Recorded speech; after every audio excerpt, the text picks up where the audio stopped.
This Vic guy tweets out, Eric Bischoff gets asked who he would have replace Tony Khan as Booker, Bully Ray. AEW blog quote tweets it and says clowns of the IWC, and Bully Ray quote was like make AEW great again. So yeah, that goober's hating. Here's a clip with Elbu. So we love Elbu. Here's a Wrestle Purist clips, one of our resident fools, Elbu. Okay, and let's Patrick the Heel posted this. I did not listen to this clip. It's 11 seconds long. Yo, TK should not try to poach any more talent. You know who he should be trying to poach from WWE? Paul Heyman. That's the only person in WWE he should be like, yo, Paul, come over here. So they're just like, yeah, he shouldn't try to poach talent. Oh, except for Paul Heyman. They should try and poach him. Paul's going anywhere. Like Paul would want to. Yeah, and also like you. Oh yeah, and I didn't give it a sicko. Sorry guys, we didn't do this proper. But it's like, okay, you want to. Andrew Baydala says, I genuinely believe AEW has very unique opportunity here with their first significant stadium show in the U.S. Pricing structure and tiers will be critical. You have always had to give people a reason to leave their homes or travel to the event, especially now in 2024. I can see this event drawing over 25K if done correctly. The only set up for 15K. I'm not laughing at AEW. I'm laughing at Baydala because they all were saying that it's going to do 20K. It's like they're not even thinking it's going to do 20K, bro. So Ref MJ from NJ responds to SkyTel Wrestling. SkyTel Wrestling says, I've been a reasonably hardcore wrestling fan for about 35 years, and I've been involved in the industry for the last 20. In all my time, I've never seen a company as overanalyzed and consistently the target of vitriol and almost a coordinated attack as I see daily for AEW. And whoever's account this is like a wrestler's burner. MJ from NJ responds and goes, okay, you left me without saying a proper goodbye. Look at the revisionist history of this tweet, acting like there wasn't a coordinated effort to cancel WWF for its content at its peak, or literally making them change their name. Yeah, there's so much you can point to in history-wise. This guy continues, for 18 years before AEW's debut, WWE fans were treated a constant flow of revisionist history through documentaries and network specials. After a while, that history became fact. No, we don't believe in the fake, silly, you dumb. Like, you guys want to believe that's what people actually do, but they don't. Like, we know Hogan didn't actually slam Andre the first time at Mania, you dumb. You just want to believe that people who watch WWE believe that because you guys are trying to cope with the fact that that this is bad. The stories don't make sense. Like, you're just coping with this Garcia doing this, and then now I'm supposed to take him seriously while he's doing, like, Reservoir Dogs promos with Jack Perry, right? Like, you gotta, in like a month too, like just out of nowhere, he's just doing this because Moxley shows up. So stupid, but but anyways, he goes, because of that, anybody who would ever dare challenge WWE would be seen as an enemy. Well, like, maybe to WWE, but not to the masses. Like, there's just an influx of all these younger WWE fans, and not even just younger, just people on Twitter that are fans of pro wrestling now in general, and WWE fans because it's so hot again. And there's a generation or two now of kids who grew up whose parents were wrestling fans in the Attitude Era. Now we have kids and we're teaching our kids wrestling, etc. So they're into WWE, man, and they're into the nostalgia. They're into, like, it's like someone picking up Spider-Man, they're into the lore, they're into the current, they're into the future, and like the whole Uber Mark thing is where we're starting to do revisionist history, and AEW is the enemy because they made an enemy of WWE because they claimed we're the enemy. That's why they said it. Like, they claimed it. They didn't say we are the enemy, but with their actions, with the promos, with they keep bringing up, like, they want the smoke with WWE. They asked for it the whole time. It's not like WWE was like, oh, we're worried about AEW. They said they had Sami Zayn say AEW on Raw, live on TV. They would not have ever done that if they were really worried about this or even really viewed it as competition. That's the whole thing. Now, would Vince had loved to squeeze the life out of them? Sure. But ultimately, like, they knew what they were doing. They knew what they were doing in the long run, too. Vince and WWE and Triple H, they knew, okay, we're going to release all these talent. He's going to hire them all for way too much money. And then in like 10 years, it's going to up whatever he's like. If anything, yes, they were working smart. But again, AEW asked to be that competition. They are like, we're the competition. We're the number 2. We're going to beat Raw in the ratings, all this. So if they just didn't say any of that, Challenger brand. If they just didn't say all that, would have been all good. Like then you could be like WWE just want to step on their throat, you know? They wanted this. They asked for this smoke. We've said it a million times. Anti-WWE promos on their TV. Yeah. And how many and people who've never even been there, like Eddie Kingston. So it's like Right. at least like Eddie Kingston can't talk because, bro, at least like if Ricochet's gonna talk, well, he was there, bro. You know, Right. Eddie, you could never even make it there, bro. And I ain't even trying to say that to diss you. Like, you could never make it in WWE. So you can't talk shit about over there. My whole thing is this: like, they asked for the smoke, and I've said it a billion times. AEW wanted to be competition till they get treated like competition. Then they want to cry victim and cry wolf. You know, every time. So, speaking of Bully Ray, though, he responds to the real one. Yeah, right? Real one wearing a Yeet shirt. Yeah. A Jey Uso Yeet shirt. And like you know what time it is. Can I get a Yeet? Let me hear you say Yeet. And a specific New York City Yeet one too. Not even not even like the red. That means he had to go to the show. You can't buy that one online. That's a gone to the that's a show exclusive. And so he goes, Randy Orton can't do this. And then Bully Ray posts him in a Yeet shirt, bro. Oh, that's golden. That's golden. Yeah, I love Bully Ray, man. He's going hard at these best. So here are a multitude of folks who were triggered by Eric Bischoff on NXT. Wrestle Cringe going, this old bitch still coast. Wrestle Cringe, 700 pounds talking. Eric Bischoff would slap the shit out of this guy. This old bitch still coasting on his one hit from nearly 30 years ago that he stole from New Japan Pro Wrestling. I see, that's the revisionist history. Trying to say he stole this from New Japan. Like, shut the fuck up, man. Jesus Christ. This guy goes, Eric wished he could have sold out an arena as big as Wembley. The largest crowd he ever got was through forced attendance.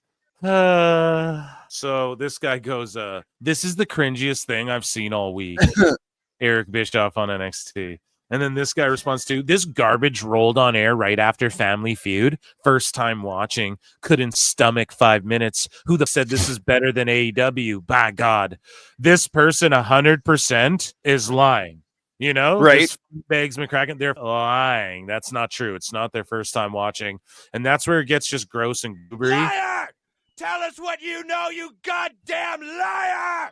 Like, it's gross and goobery when it's like first time watching. Like, no, that's not true. You never, you whack it to Tiffany Stratton, you know? Right. You watch NXT all the time, blood. Don't get it twisted. And then this guy goes, this match clears Orton's entire catalog. Will Ospreay versus MJF for the International Championship. Bro, you can't make this shit up, dog. And I hate that, like, Bischoff and these fools are giving these guys, like, responding to the real ones now. Like, don't, guys. Let us deal with these goobers. Okay? You guys just stay on point. Like, once you sink to the level of responding, like, that's why I don't really, like, now and then you'll see me throw a barb at them just because, like, it's funny. Or I think I got a good line or something to get off. But it's like, you can't really put these dudes, man. Just if you're going to do screen grab it and post it and roast them, or, you know, I know I roast them here, but I don't really bookmark them. It's always screen grabs. Try to avoid these. And now we see Phoenix, Bischoff, O'Shea Jackson. Like, they're responding to sickos. It's like, don't, dude. Let the marks handle that. But yeah, Bischoff goes, they can't do a brand, let alone a brand split. Good one. This guy, more people triggered by Bischoff. Right. So Brian Koval goes, the guy lost millions of dollars for that company. They had decent ratings and still got canceled. AEW has attendance issues and ratings are down in viewers, but they still got a $500 million deal. He was looking for attention at this point. Bro, how do these idiots not see that it's like, yeah, WBD's bad at business, you marks? Like, fucking mark! How do they not see that, like, WBD? So right before all this, it was revealed over $9 billion they were hiding from investors. They shelved a John Cena Acme Coyote movie. They've shelved a Batgirl movie, bro. That's how shitty WBD. $9 billion. Bro, they lost it and they hid that until they had to publicly let investors know. They didn't. They hid it, and they're a public company, bro. They're up. They're downsizing in comic books, everything, bro. Their movies, they're banking on James Gunn. If James Gunn's up, you know, don't expect to be seeing none of this superheroes for a long time from them anyways. And all I'm saying is, yeah, dude, WBD gave AEW $500 million when they're down in all these metrics you said, because they're bad at they're up, bro. That's why. And you're too dumb. But anyway, Slick22099 says Eric Bischoff is clearly biased towards WWE. He's on a Legends deal in their games and appears on their shows. Plus, he's still bitter about what Tony Khan said about Ted Turner. It's obvious. So, like, when Tony is bitter about what fucking Ricky or Effie says, it's all good. But when, let's say, Bischoff's bitter about what Tony said about Turner, which I don't believe that's the truth, but let's say that's the case, it's not okay when Bischoff's bitter. You what? You know, like, why are you all such hypocrites, and why are you all okay exposing yourselves as hypocrites? I tell you guys, when WWE protects their IP, I say it all the time. Yo, if AEW did the same shit, I don't blame them. Yo, I don't blame Tony for hanging on to Rey, but I'm going to criticize the out of why do you have Commander on the show when Rey's an OG original AEW guy, right? I've kept the same energy through and through. Ricky, they're well within their rights to hold him. Why didn't they book him instead of Cardona? Literally doesn't make any sense. He's on your roster.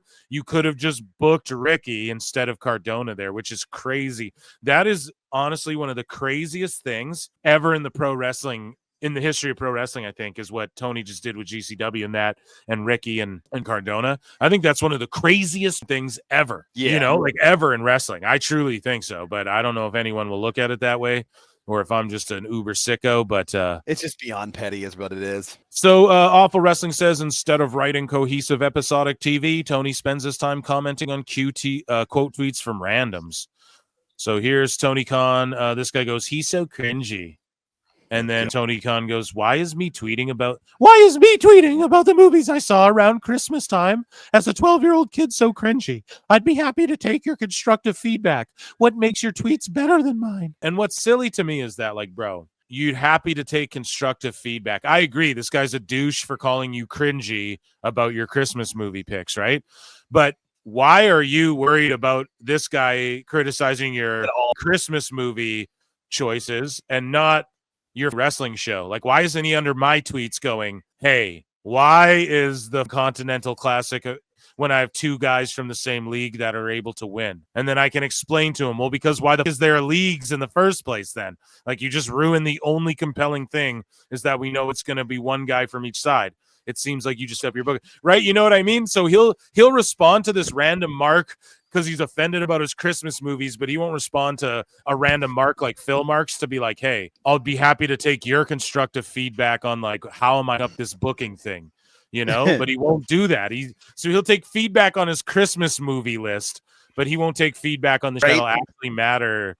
The best guy is Tony Khan. I don't know if you guys understand what I'm getting at by that, but it's pretty loopy to me. Did Shad Khan take Tony to the theater, or was it a private screening in his own house? Bro, come on. You know the answer, George. Don't even ask that. You know the answer, George. You don't even need to ask that. All right, back to my hole.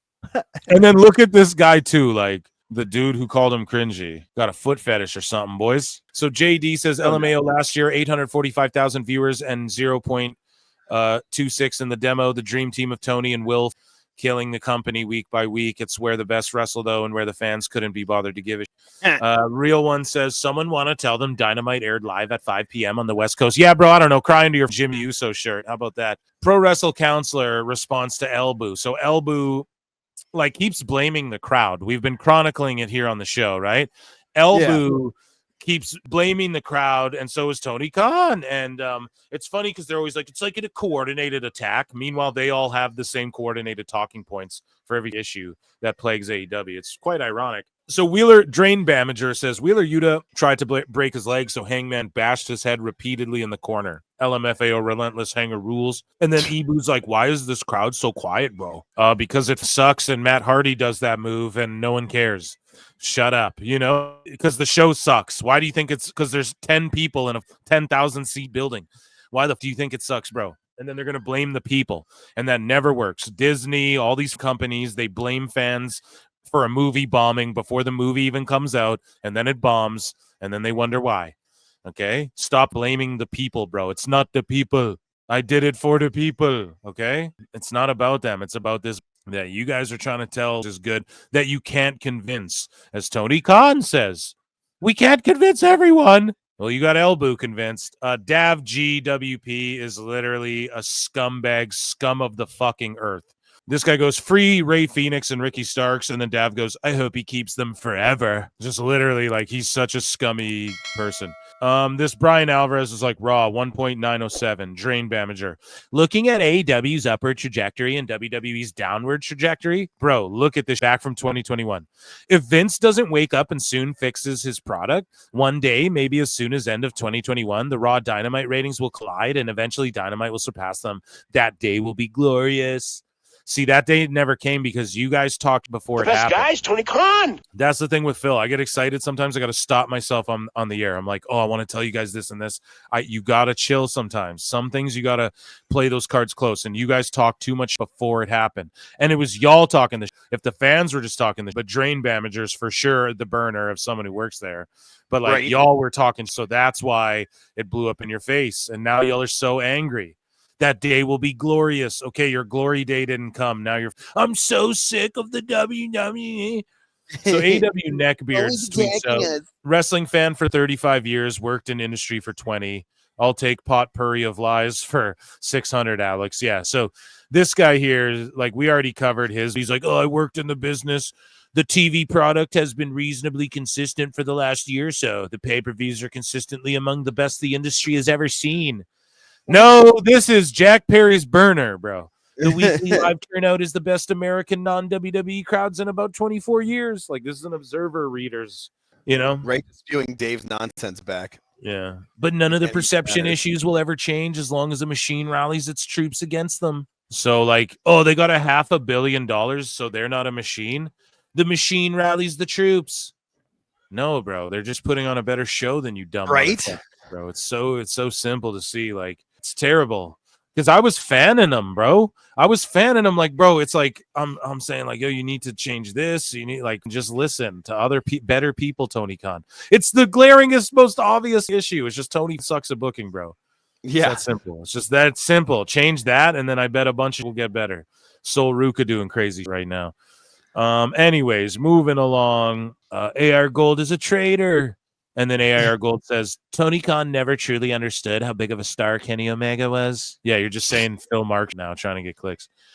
Right. Like clockwork here. So, Neckbeards tweets out, obviously being a joke, like jokingly saying, Eric bankrupted WCW. Ariel picked on Tony Khan. Dear WWE drone shills. And then just like clockwork, AEW blog, Ariel clown. And Eric Bischoff out here talking once again about AEW. They just can't keep AEW out of their mouths. According to Bischoff, Tony doesn't care about stories, developments, or characters. He doesn't. It's the last thing he cares about. Not even a little bit. Weak booking, and it's crap. So look at this. The TV ratings are in. SmackDown last Friday. Here's Dav. Lost 1 million viewers in a year. Concerning. And I mean, it kind of is, but I mean, you guys are like $500 million. WWE just got, what's the deal worth with Netflix? $5 billion or whatever. What is it worth? Yeah, it's something. It's 5, and I think it can go up to 10. Like it's got add-ons. So I mean, again, good for me, not for thee. It's good for Tony Khan. Grow because I feel like I think the Peacock deal ends after 26, and I feel like they've got it built in where everything will just go over there to Netflix. And then this guy goes, define triple threat. AR goes, most influential trio in wrestling history. Influential. Bro, the Bucks stole all of their from other people. You know what I'm saying? Everything they've ever done. They're just the mini rockers mixed with Hardys. Like they're not that influential. Like Kenny Omega's not that influential of a wrestler. He just did other people a lot too. Yes, he did the one-winged angel and all that, but I mean, CM Punk is more influential than these three combined, in the last however many years. Matt Kuhn on Blue Sky, and he's just glazing Elboo. Matt Kuhn. Watching Elboo on his debut Fightful post show. I've been a fan for a while. To me, he represents a new intellectual yet accessible approach to wrestling analysis.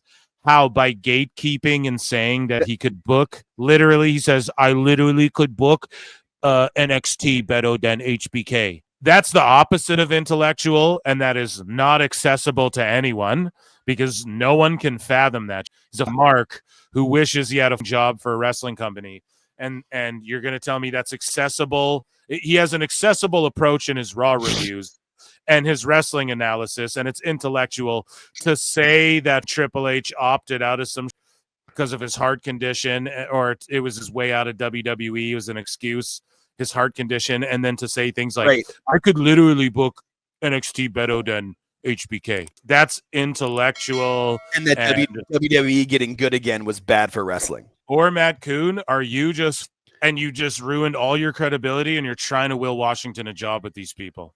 I think that's what you're doing. Matt Kuhn's claim to fame is being friends with Conrad. That's all it is, bro. And he's trying. And he's got a terrible voice. He sounds like this, talks like this.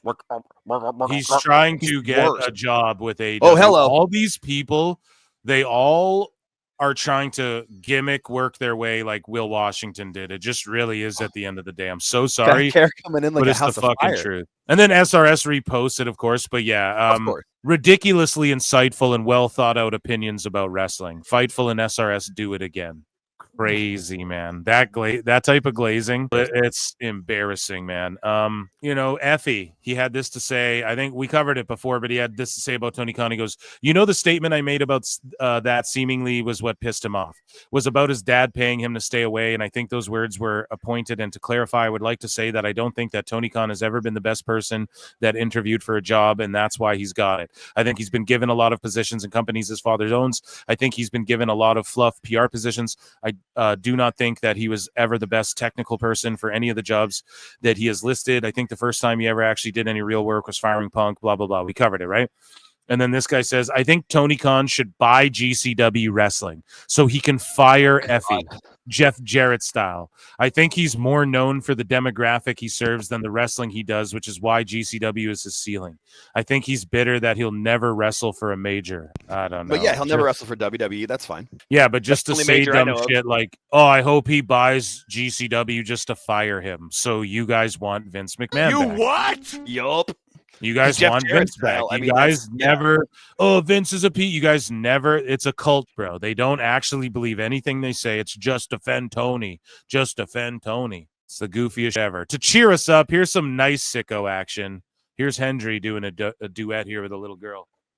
Okay. So listen up, here's the story about a little guy who lives in the true world, and all day and all night, and everything he sees is just true, like you. Inside and outside, Drew his house with a true little window and a true Corvette, and everything is true. This is awesome. And itself, and everybody around, and she ain't got nobody to listen.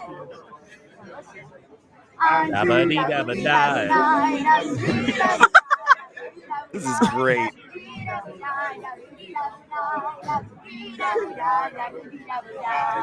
Yeah. I have a Drew house with a Drew window. Joe Hendry's awesome. Speaking of Drew, sorry, John Hendry. John Hendry. John Hendry. Yeah, we believe in John Hendry.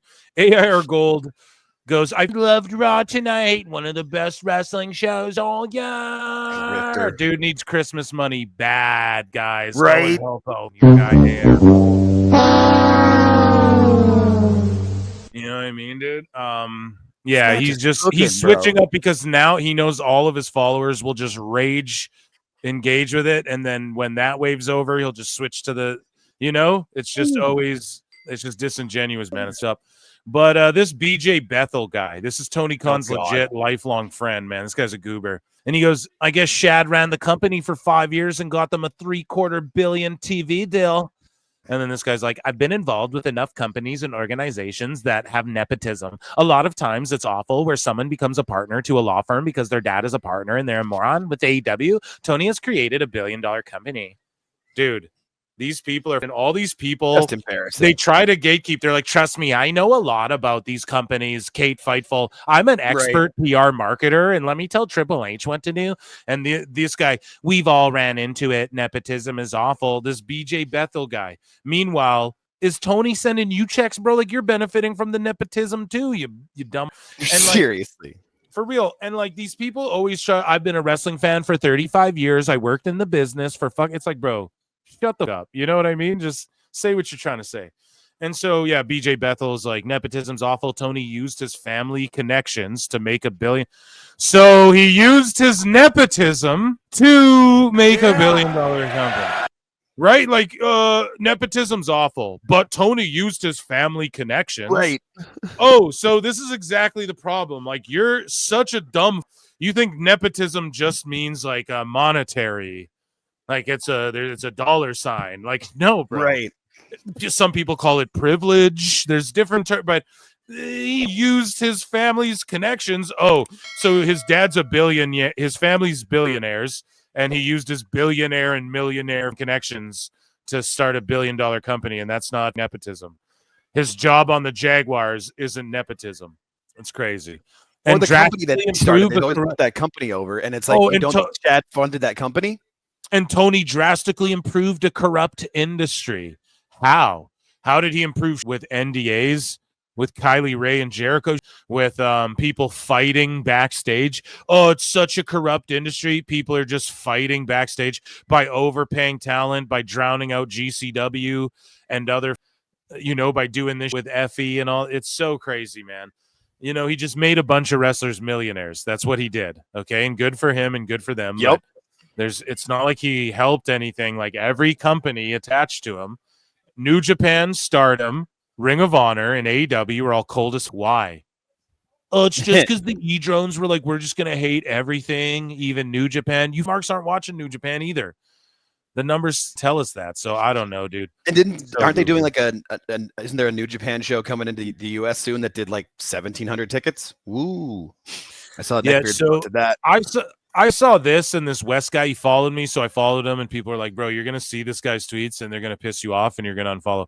So, yeah, like Tony Khan is like, Doha is such a beautiful city. It's an amazing day in Qatar. And then Wes is like, hey, Tony Khan, are you bringing AEW out there? Maybe Saudi? And it's like, this is the same type of dude who's like, yeah, Saudi is blood money, all that. These are just the sickos. Yeah. So good for me, not for thee. We cover it. Of course. Guys, that was our sicko segment. How about that? We'll wrap that one up. Here we go. Too much sicko.